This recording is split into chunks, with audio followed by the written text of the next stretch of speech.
Hi there, if you want to know that does S25 Ultra have screen mirroring, so the quick answer is yes, it does have screen mirroring. Now I'm going to show you how you can do it.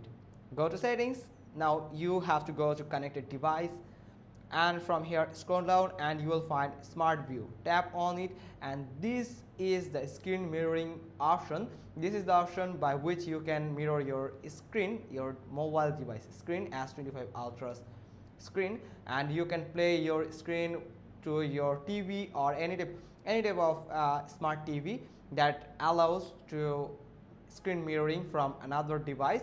Here you can see you can select a device to mirror your phone's screen for play content. So it's pretty clear that you can screen mirror from your S25 Ultra to any other TV or smart television. Hope you got this video. If so, then give us a thumbs up. Don't forget to subscribe our channel, click on the bell icon, and we will get back to you soon with another informative video. Thanks for watching. Till next time.